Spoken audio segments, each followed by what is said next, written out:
Okay. Okay. Okay. Good afternoon, everybody. Today, I'm supposed to talk about earthquake predictability. That is actually the title I was asked. But if we talk about earthquake predictability, yeah, the answer will be very simple. It's very difficult or nearly impossible. So, yeah, today I want to talk why it is so difficult or like almost impossible. And my idea is earthquake occur in some hierarchical structure. That is what I want to explain. And because of that, earthquake is looks very similar between small and large earthquake. And because of that, earthquake is difficult to predict. So I prepared 3 topics today. First, I want to explain that earthquake. What's an earthquake? So today I will talk simply about fast earthquake. Yesterday I talked about slow one, but today's topic is totally for fast usual earthquake.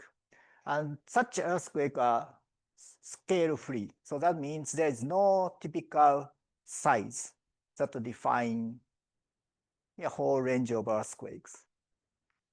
And then, but still earthquake has some structure. That is the second topic I want to talk. It's not totally random. We can say something about future earthquake because it's characteristic. There is some structure. But that structure is not simple structure. It's a hierarchical fractal-like structure. That is a final topic we want to mention. And because of that, earthquake is difficult to predict. So let's start the first part. So we know that earthquakes can be very small or very large, but there is no specific size about earthquake. Of course, the maximum is limited because of the size of the Earth. But we don't know what is actually the minimum size of earthquake. Yesterday, I showed in the class. It is considered to be magnitude minus something, minus 10 or something, and it can be magnitude nearly 10, 9 point something. So between these magnitude range, nearly very simple rule always exists.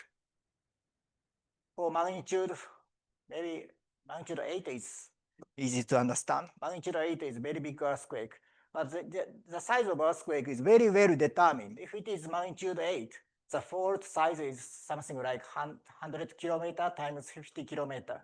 And the slip amount is several 10 meter or something.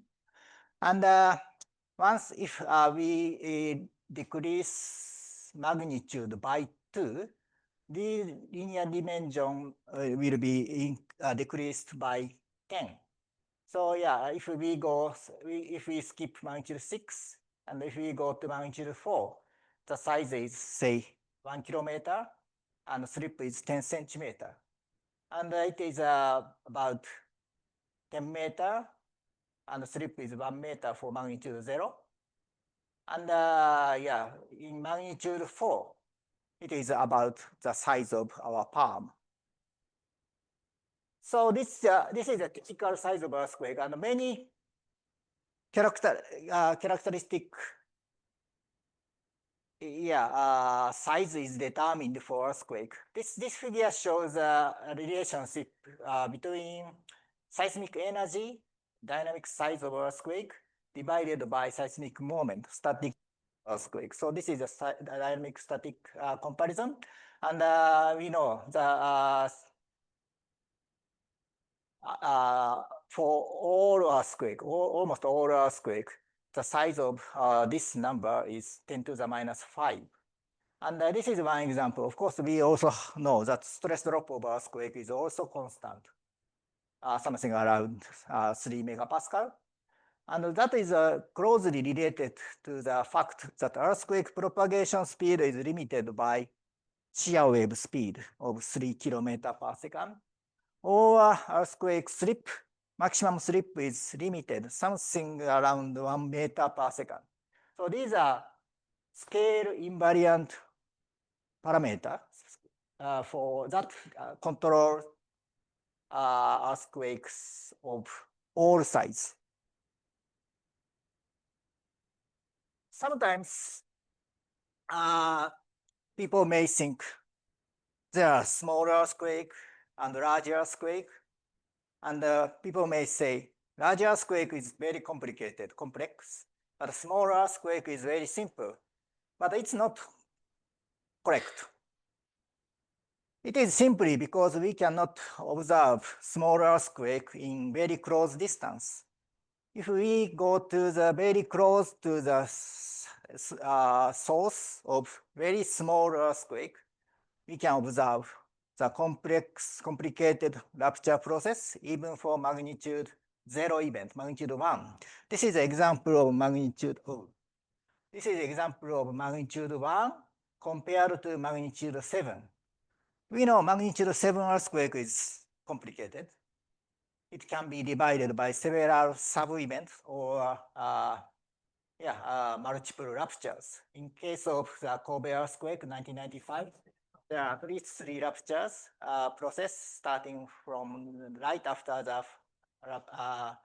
earthquake start, and slightly later rupture occur around here, and the final rupture goes into this way, and everything is finished within about 10 seconds. That is magnitude 7 earthquake. It is not so easy to analyze, to resolve source process of very small earthquake using like this resolution. But in some extreme case, it is possible. This is an example of our previous study in which we analyzed magnitude 1 earthquake occurred in South American gold mine at a depth of 3 kilometers, very deep. But in case of mine, we know when and where the next earthquake occur because it is just complicated, controlled by mining activity. So we put sensors before mining, and we can analyze very small earthquake in short distance. And this is a real example of seismic wave.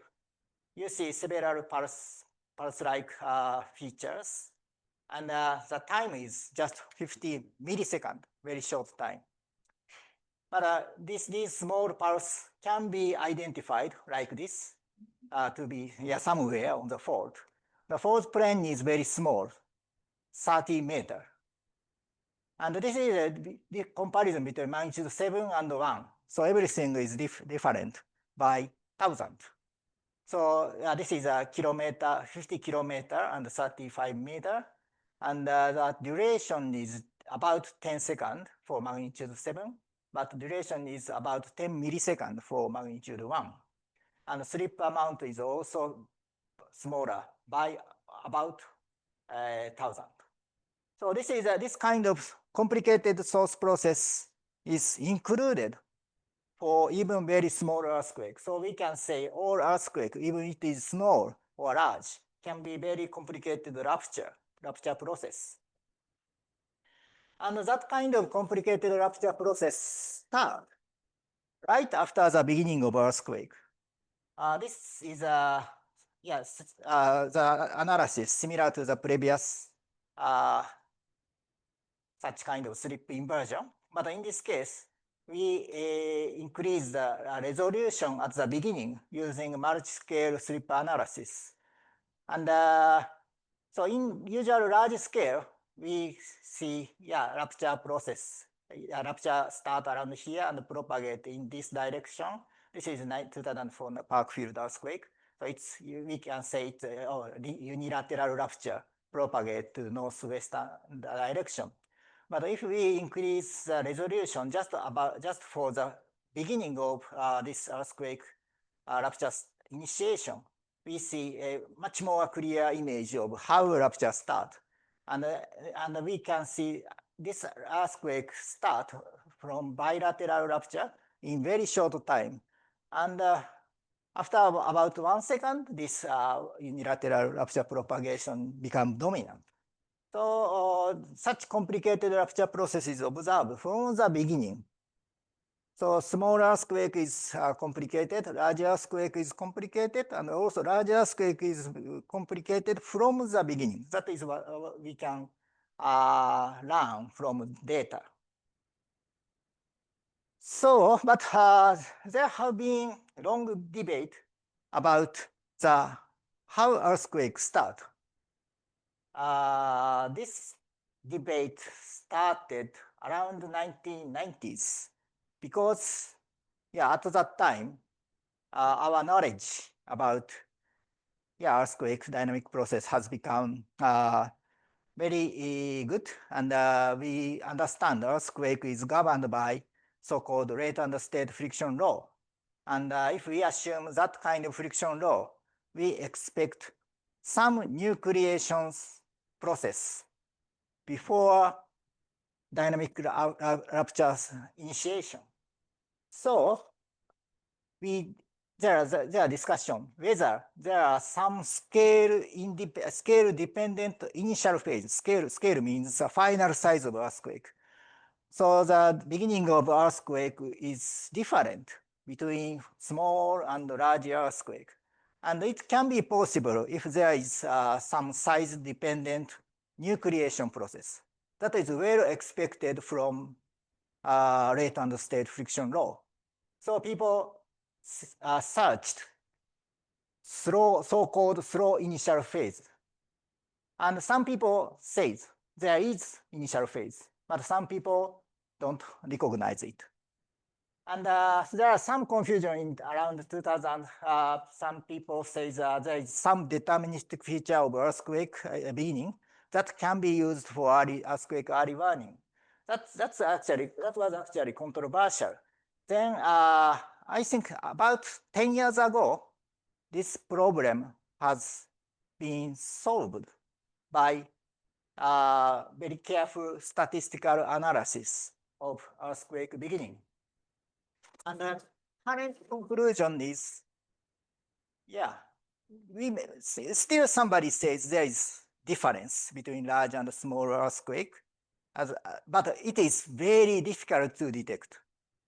So we don't say there is no difference, but the difference is very difficult to find. That is current conclusion. And this is about earthquake rupture growth. We can conclude there is almost no slow initial phases detectable by earthquake seismologically.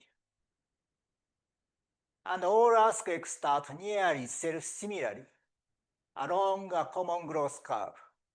There are several studies, and this is actually very nice statistical analysis that shows different earthquakes start similarly. This is log scale. This is also log scale. Everything is log scale, but it's different color means different size of earthquake. It starts along the same line. Or this is a more case study. There's different earthquake follow this common growth curve. Or yesterday, I showed this graph between the difference between fast and slow earthquake. And actually, this is a common growth line for fast earthquake and slow earthquake. And we can say all earthquakes start nearly similarly following a common growth curve. So it is generally very difficult to say whether one earthquake can be big or small. This is very, this is a slide I use quite often in such public talk. But this is oh, sorry. This is just beginning of 6 different earthquakes occurred around here, observed at the station here. This is Japanese island, so it's offshore event, east of Japan. So if we look at just first 0.5 second, earthquake looks to start similarly. Maybe this number 4 looks a little more active, but the rest are not that different. Then we progress the time, and this is 1 second, 2 seconds. The amplitude is all common. It's changing by time, but it's all common for all 6 events. So you see for these 1 and 2, the amplitude is very small, and it doesn't go larger, and these are increasing. So the rupture process is not, actually it's finished, almost finished in these 2 events. So no amplitude for 1 and 2, but there are many, there are still large amplitude for this. Then after 10 seconds, 20 seconds, finally we find this is a magnitude 9 Tohoku earthquake, and these are magnitude 4 class, less than 5, small event. This is 2 days before foreshock. So yeah, these are all different, very different sized earthquake. But if we go back to the initial signal, it's hard to distinguish. Actually, the Tohoku earthquake number 3 start very similarly with magnitude 4 event. So this is one example. We can present many examples like this. So generally speaking, we cannot tell the final size of earthquake from the beginning of the signal. So this is the first part of my talk. Earthquake are scale free, and we know earthquake there is some scale invariant parameter. Stress drop is 3 megapascal, energy moment is 10 to the minus 5, rupture propagation velocity is 3 km per second. So these are applicable for all sizes of earthquake. And earthquake growth is, follows common growth curve. And it is almost impossible to distinguish growth process for small and large earthquake. Small earthquakes are not simple, not at all, if we can observe source process at short distance. And also so far, we don't find very clear initial throw process. And the final size is unpredictable. But that doesn't mean all earthquakes are random process, and we cannot say anything about earthquakes. There are something we can tell about nature of earthquake source, because earthquakes are to some extent characteristic.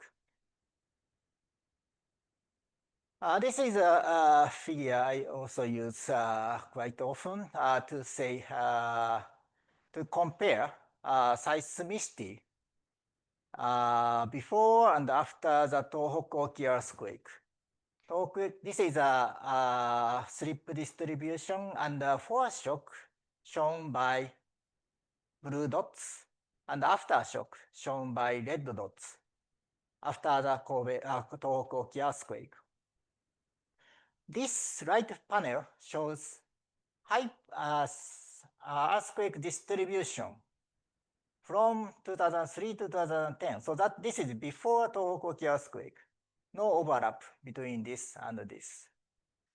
But if we plot foreshock in this figure, it goes here. And aftershock goes here. So you can roughly see the earthquake occur, already some seismicity exists. So seismicity, the location of earthquakes are not at all random. They are very well determined before the occurrence.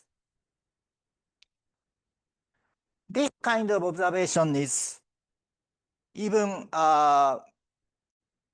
more clear if we consider so-called repeating earthquakes. Repeating earthquake has been also a very important topic in earthquake science recently. And there are many studies about repeating earthquakes. In Japan, most famous repeating earthquake is Kamaishi repeating sequence. It is a Japanese island, the east coast of Japan. And here is Kamaishi city. Below this city, at about 50 kilometers, there are one group of events that repeat every 5 years, about 5 years. The size is always about magnitude 4.8. This is a history of this event. Long time recurrent. So this event was recognized since 1950s. After 1950s, every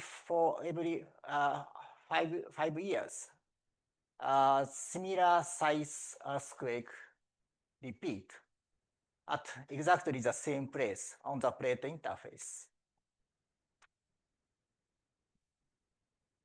And this sequence is very typical, but at the same time, this sequence is not very simple. That means here is a magnitude 5 sequence. This is actually the main, we may say this is main sequence.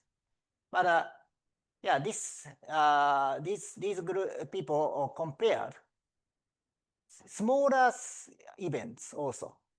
And large events repeat many times. And similarly, they are almost the same sized earthquake for magnitude 3 or 4, 2 or 3, or even smaller than 2. So there are also repeating sequence of smaller scale. And if we determine the source area of magnitude 4.8 earthquake and 432 event, they are located on the plate interface, like this figure. This is distance along dip and north. And this largest circle means main sequence of magnitude 4.8. And cluster A, B, C, D correspond to this figure. So there are at least 4 groups of events that repeat many times similarly in almost the same place. So this kind of observation was done, observable for different regions. But recently, we are doing a little further analysis of such kind of repeating sequence. Yeah, in the next example, we got this area, so-called Naka area in Japan. It is also a repeating earthquake of about magnitude 4.8. And we know that this is the original catalog of Japan Meteorological Agency. So there are large, medium, small earthquakes shown by different colors. And large earthquake is about magnitude 4.8. This is time and magnitude plot. And the medium earthquake about magnitude 4. And there are smaller earthquake less than magnitude 3. And these are just official catalog. The accuracy is not so good. we can relocate this group of events in two different ways. We can compare whole waveform to detect to relocate relative location of centroid over all distribution. That was done basically in this kind of analysis. This analysis shows the whole rupture location. So if we compare whole wave, we have such distribution. So large events are located almost the same place, and the medium are divided into two, and the small are divided in several regions. That is similar to this view. But we can also compare, we can also relocate very beginning of earthquake, just first 0.1 or so. And if we relocate those events for hypocenter, we have slightly different image. Large event does not overlap completely. And this is summarized in this map. So these dashed circle means centroid location. So centroid locations are overlapping for large, medium, and small. Actually, for small earthquake, the initial location and the central location is almost the same because it's too small. So we don't need to distinguish centroid or hypocenter for these blue small event. But for large event, the initial beginning or the initial hypocenter, the location of hypocenter can be different. So these small circles shows the location of hypocenter of magnitude 5 earthquake. And also magnitude 4 class earthquake is also using small circle and large dashed circle. So this is a centroid and hypocenter. For small one, it is hypocentroid. It's the same. And this includes so many events. So we select common hypocenter event from this map. So we select all earthquakes that started just around here in this map. And you can see the location of hypocenter is not at all random. It is concentrated to some areas. Around here, and around here. At least 3 locations we can identify from this map. So we selected all events that started around here. So in this case, earthquake start somewhere around here, but in most cases it stopped to be small, just blue event. But sometimes it goes into magnitude 4 to be green event. And sometimes it goes to the large magnitude 5 event, like this. Or we can select common centroid event shown by these large circles. And we can say these are finally, all these events finally break almost the same place, but the initial location was different. So we may say simply repeating earthquakes, but at least there are 2 types of repeating earthquakes. The one is common hypocenter, the other is common centroid. This is another example. This is actually the paper published a little time ago. There is no reference. Really? I forgot to write the reference. It is Chan and Ide, 2021. This is another example for Tsukuba region. So in this case, we have large earthquake centroid are not so common in this case. It can be different. So we suspect there is a little more complicated structure than this one.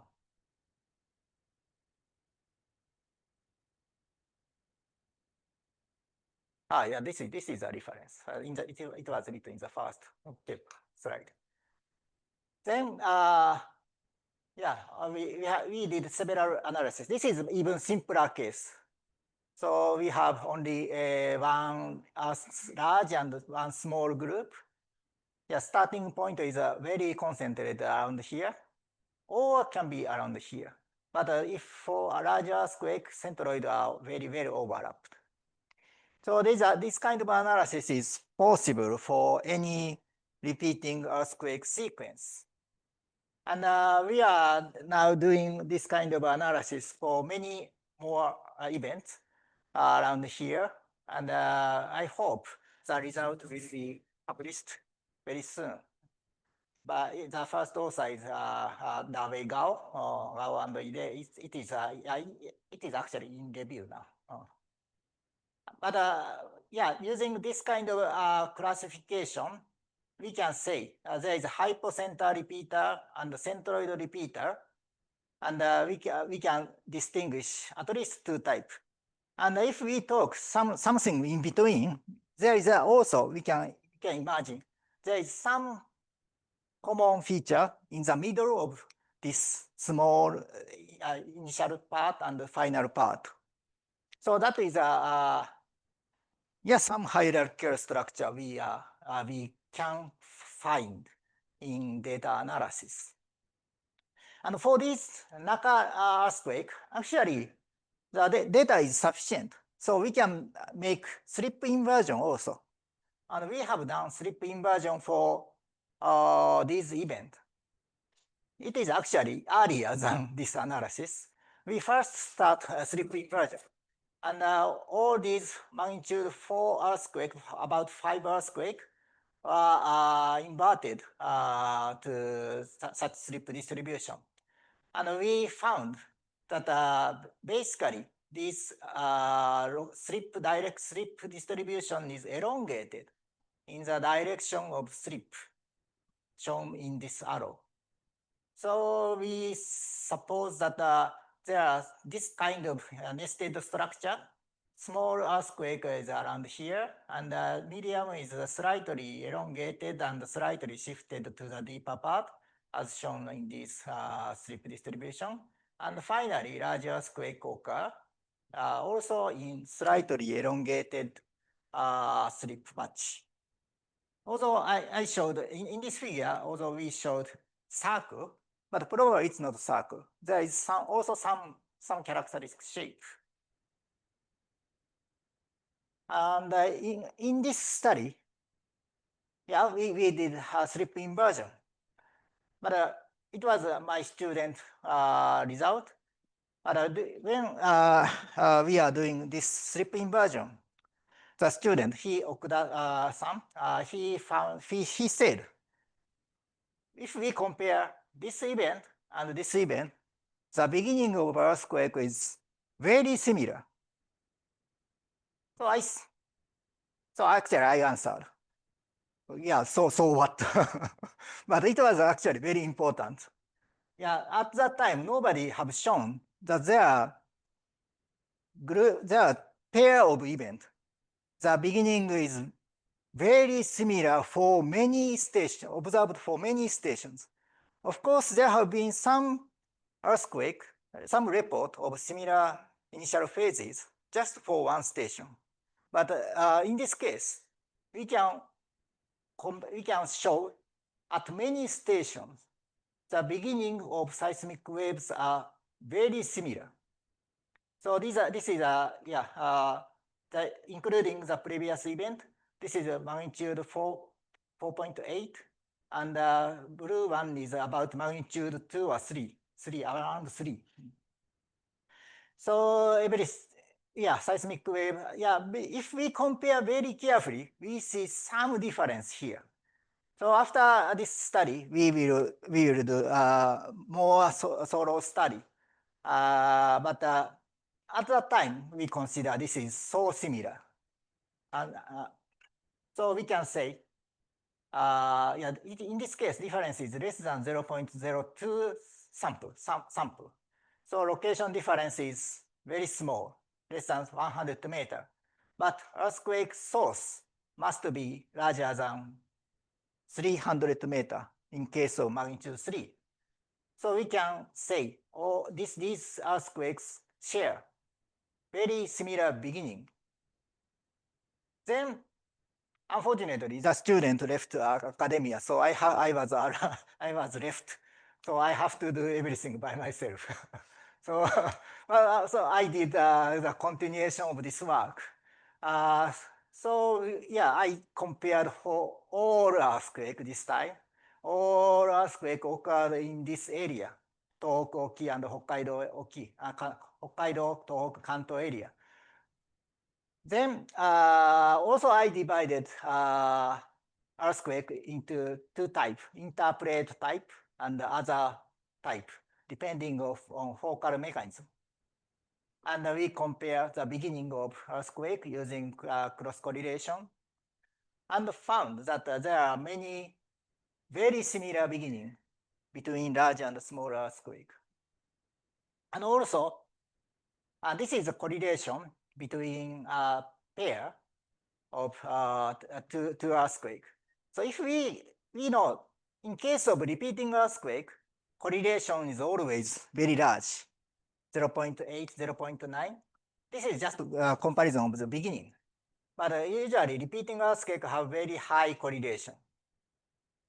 And for interpret earthquake, we see some pairs that's comparable to repeating earthquake around here. But for other group, this distribution decreases rapidly like this. So there are not so many similar initial beginning of earthquake seismic wave for other group of event. So we can say such similar beginning is quite often observed for interpret earthquake, not for other earthquake. And also we can say these are not foreshock, aftershock kind of thing. If we compare inter-event time between two very similar events, this is cross correlation and time. So it is a very evenly distributed for interpret type, red case. So it is the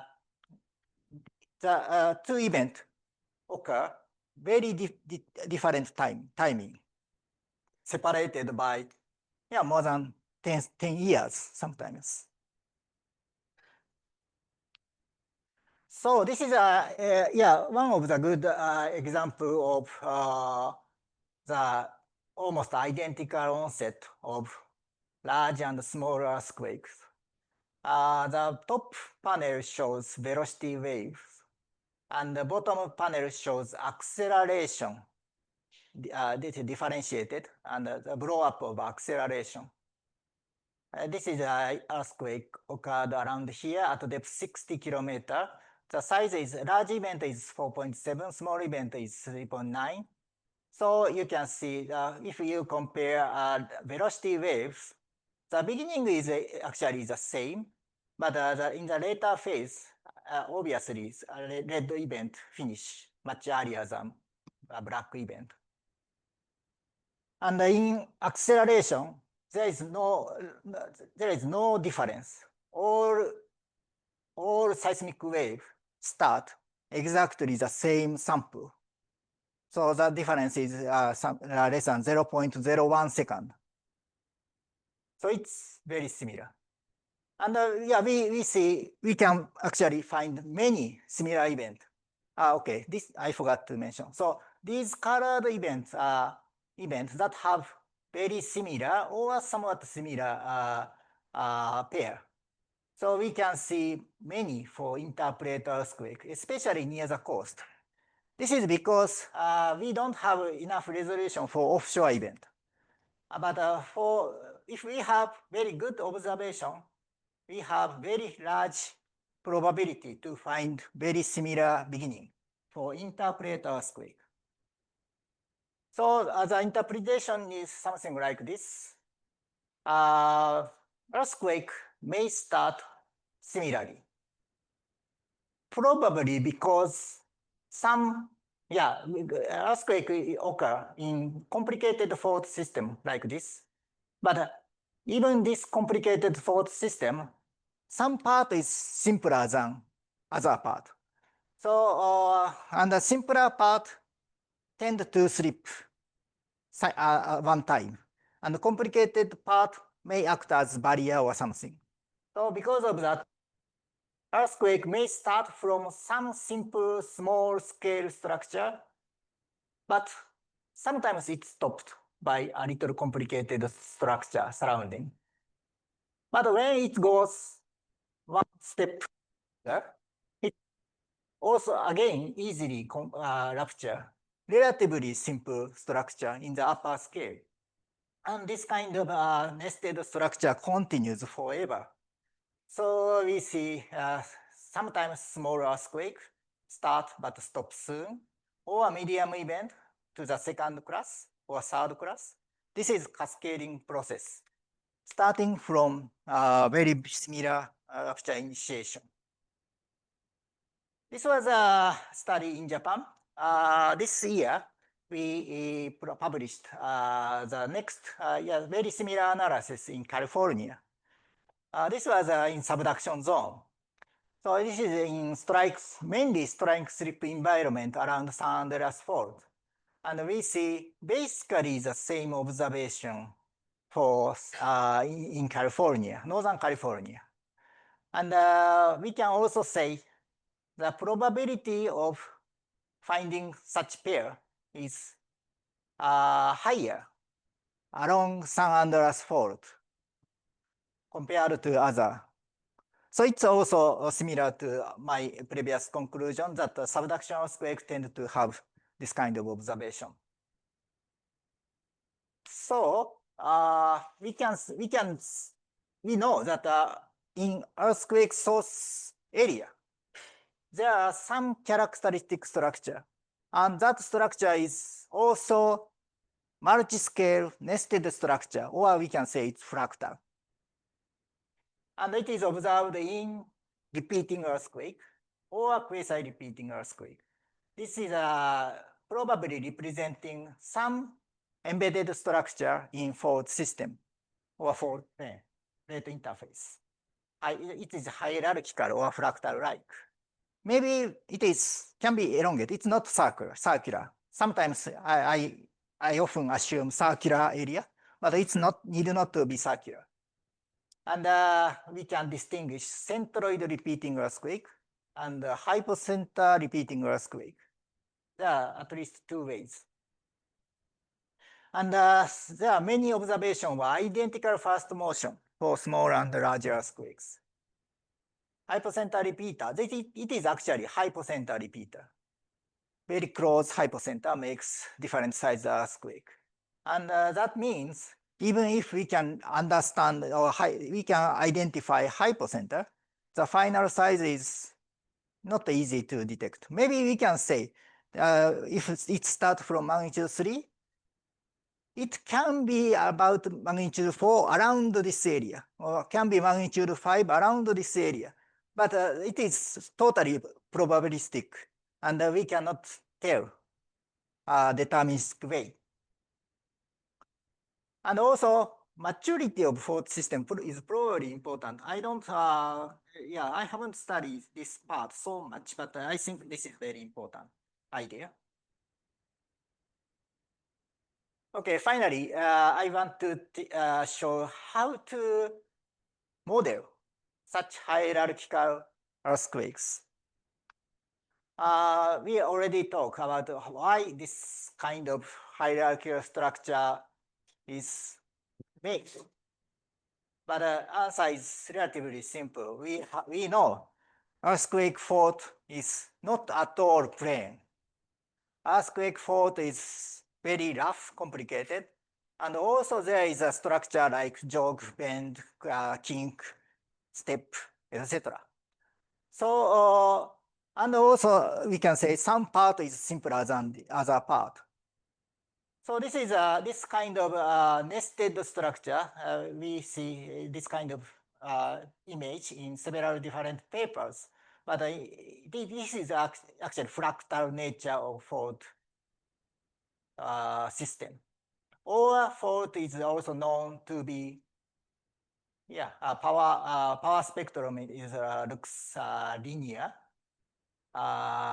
between very small millimeter scale to kilometer scale continuously. So this kind of fault structure must be responsible to hierarchical earthquake structure.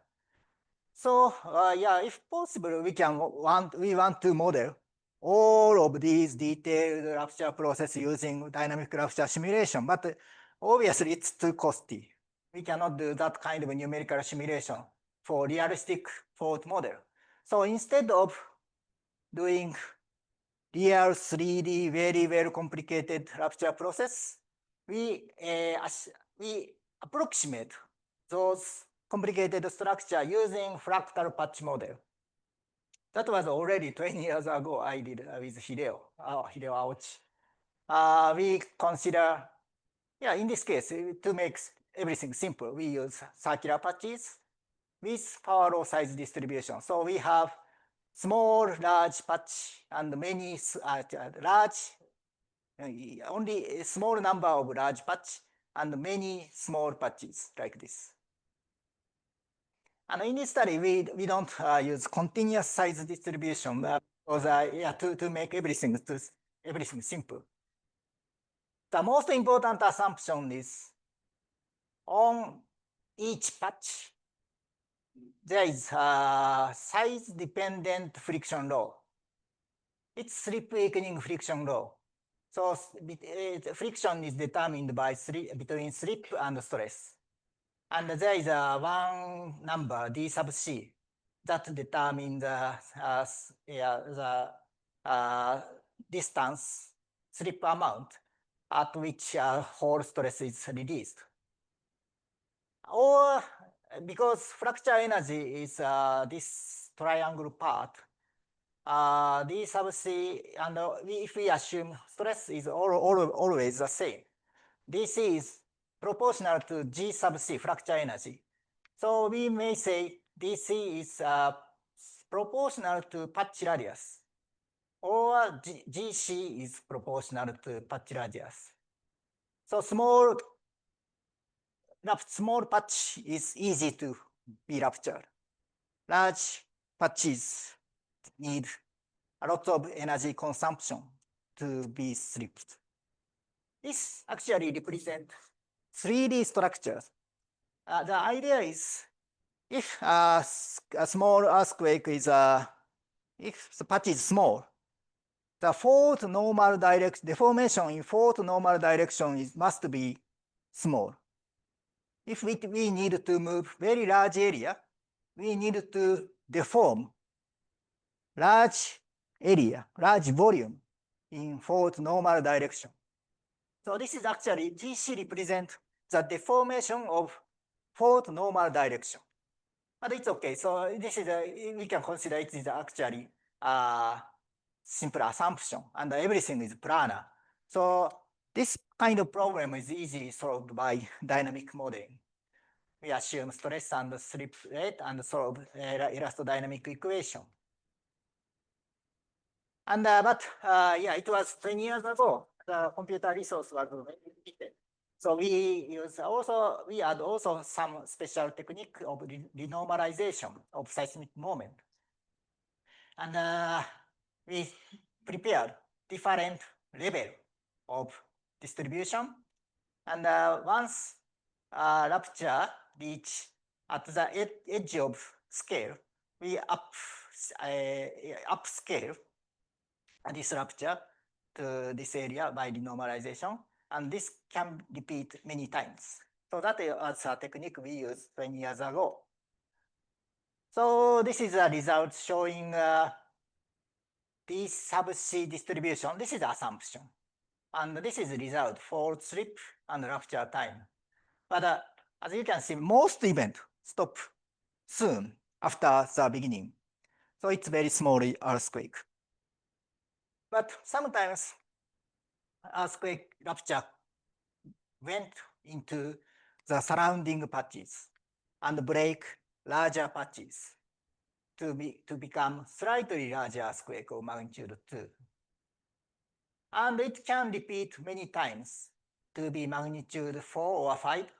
In this case, we simulated from magnitude 1 to 6.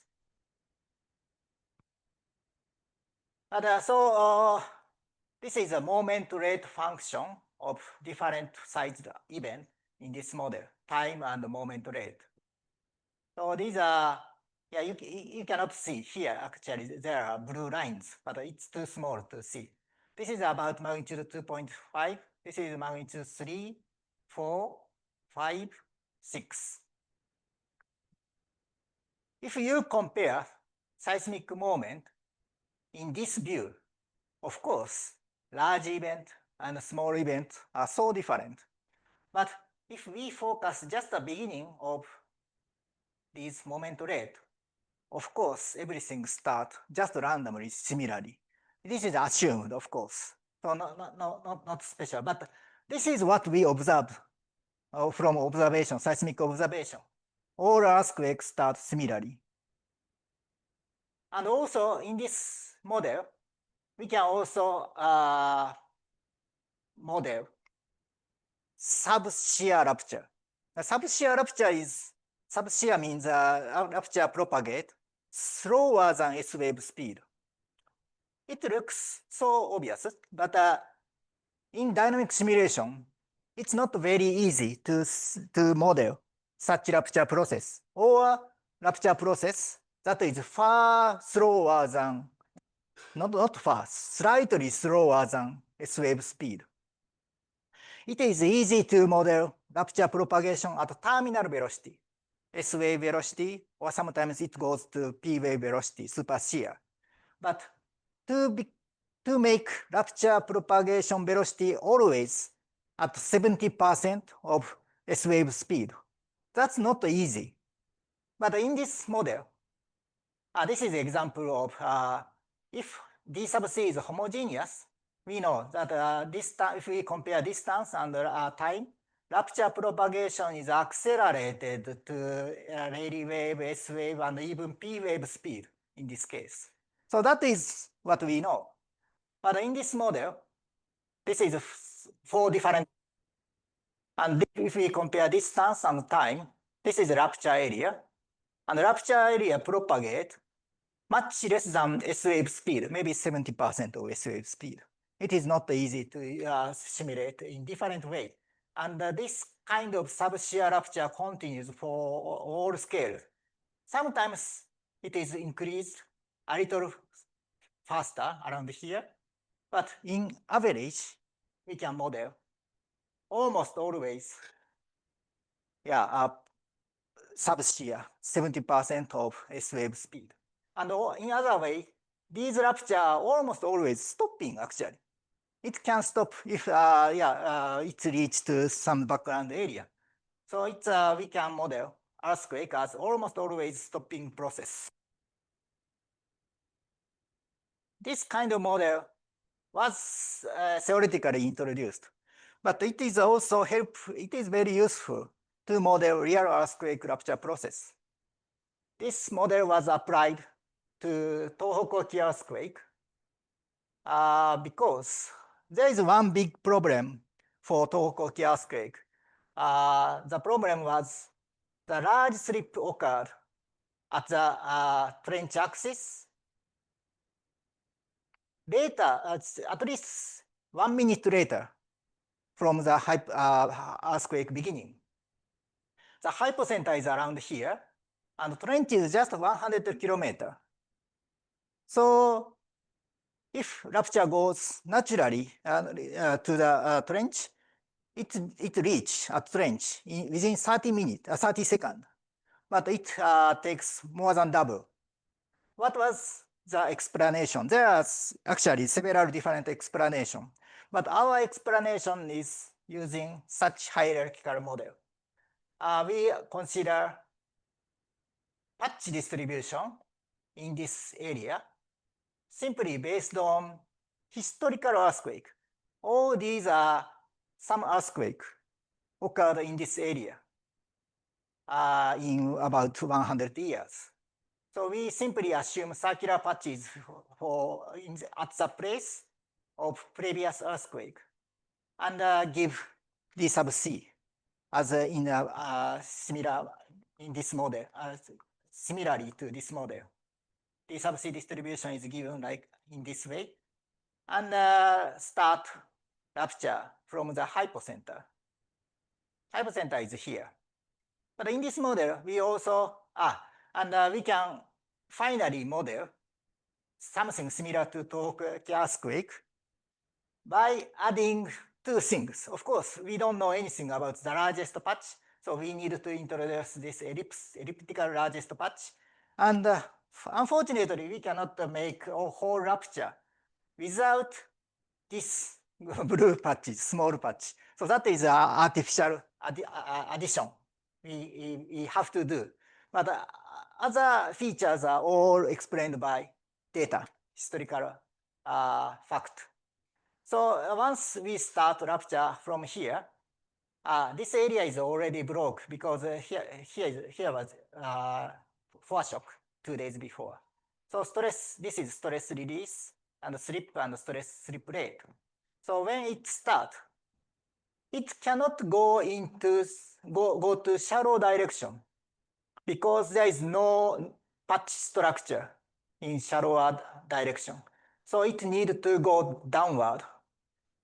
But once it goes to downward, around here, rupture area becomes large to break largest patches. So rupture of largest patch start very late, 40 seconds later than the beginning. Then rupture propagation occur and delayed shallow rupture occur at 70 seconds. That is an interpretation of delayed rupture of Tohoku earthquake. So this kind of hierarchical model is useful to explain real earthquake. And also, such hierarchical model is studied using rate and state friction model. So far, I showed the example of slip weakening. But rate and state friction is recently dominant friction law people want to use. So other group of people use just two scale, small scale and large scale patch system, and give rate and state friction law with different L or D sub C. So D sub C is again different. And they actually calculated very different setting. And the important finding by this group is there are two ways of rupture initiation. In this case, rupture start around here and propagate here, and but it stopped around here. So color changed from red and blue to blue. But after a long time,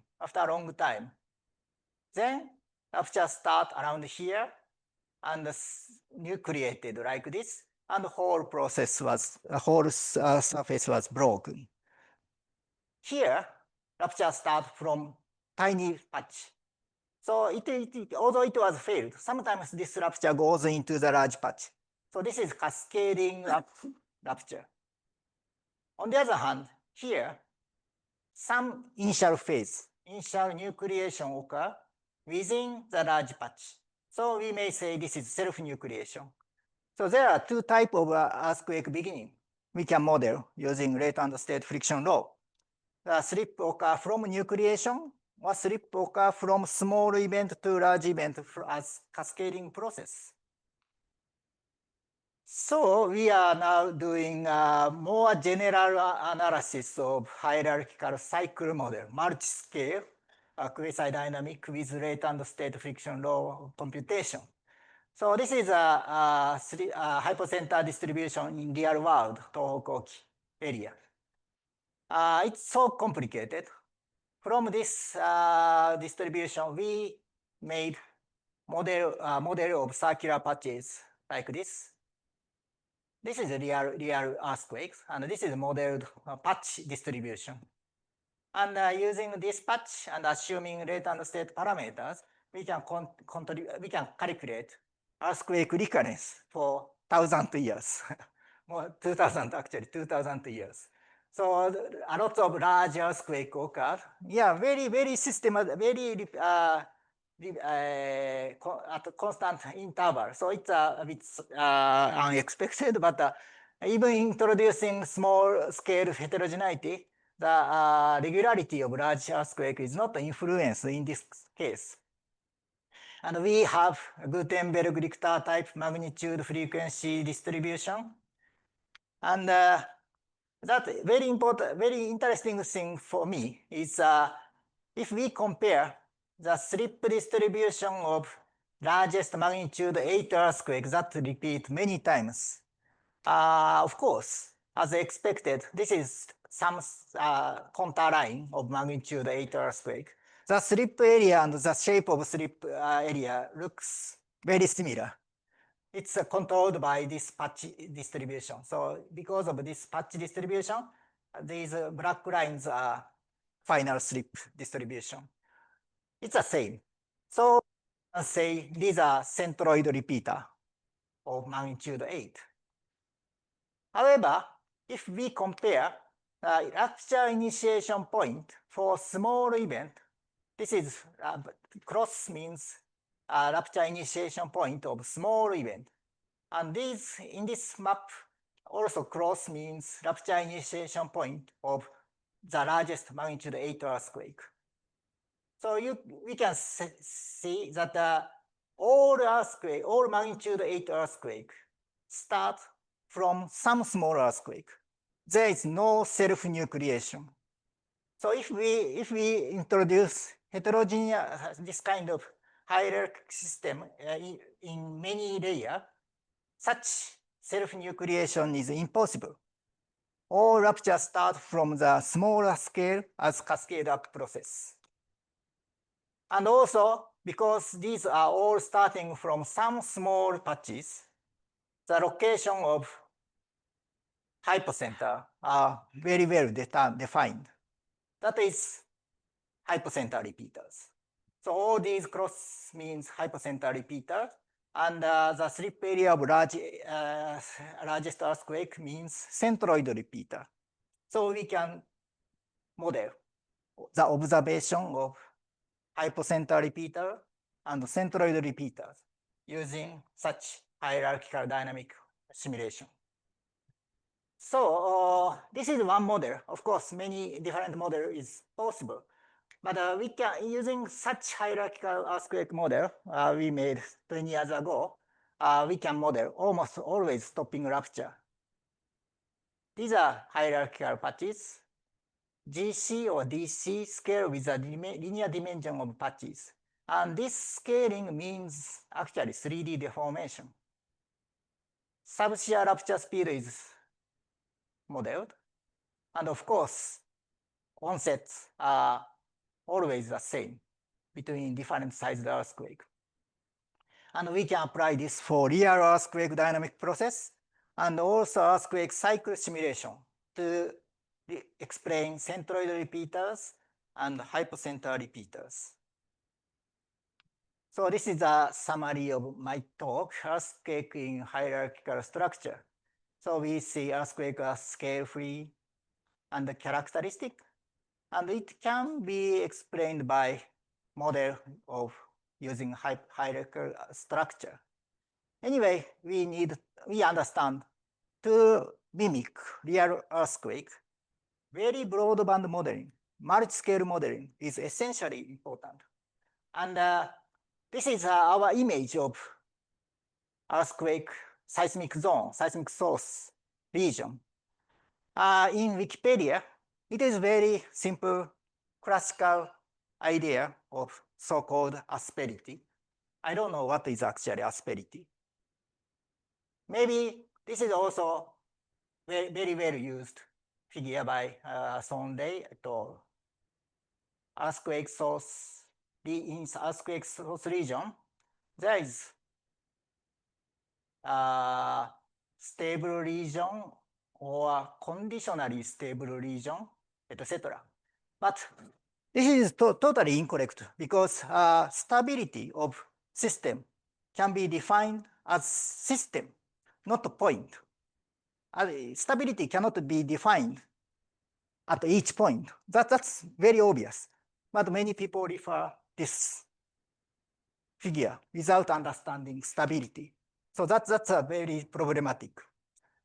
So now, if we understand there is hierarchical structure, probably we need to consider at least a size subduction zone like this image.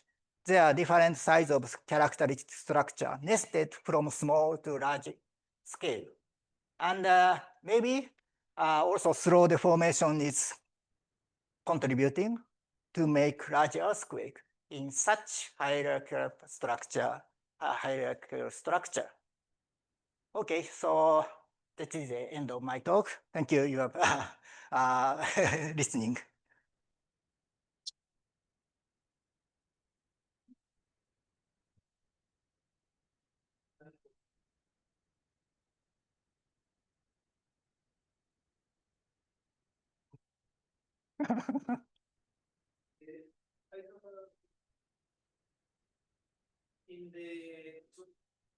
You need, is this available?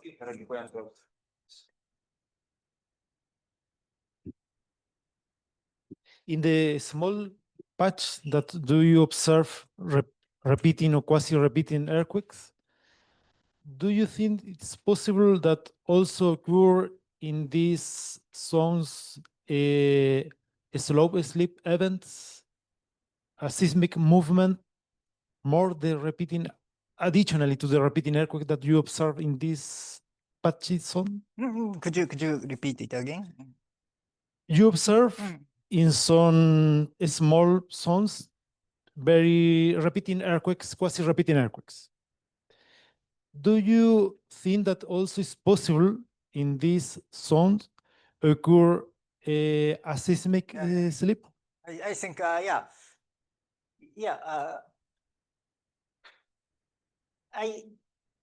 In this kind of view, actually, I didn't define what is background. But the background is, yesterday I showed some brittle ductile, brittle viscose model. So if we consider that brittle viscose model, background is viscose deformation. So yeah, once these patches slip in brittle manner, other surrounding area slip slowly, seismically. And that kind of movement may trigger other smaller patch or even larger event. So that is always interaction is included in such system. So that's what I'm expecting. But in the same patch where you observe same patch. Okay, yeah, that's a same patch in 2D. In 3D, it must be difficult to say the same after, but I don't know. Probably if something happen in 3D, almost the same place seems to move in fast and slow way. But it's actually resolution problem. Yeah, I think that's possible. Thank you. There is other question. Thank you, Ide-san, for the great talk. I was just curious because all the examples are subduction zones. Would the same things apply or would be observed in other tectonic settings? Yes. So yeah, because I'm living in Japan, most of the examples are subduction zone, but you are in the similar situation. So, yeah, I'm doing something similar for, of course, California along San Andreas Fault. And the observation of very similar initial phases, we confirm that the almost identical observation is available in California. But also, I don't know which is a more mature subduction zone interface or San Andreas fault. I think maturity, that kind of thing is probably very important in making such a characteristic structure. So I don't expect this kind of thing for, intact rock, of course. Or a very fresh rupture surface. Probably this kind of characteristic structure is constructed during long-term deformation. So in subduction zone, it's okay. And maybe it's okay for large strike slip fault. But for in general earthquake process, I don't know how far we can apply such idea. Yeah. There are more questions on the chat online. If there is no more questions, thank you very much, Professor Ide-san. Thank you.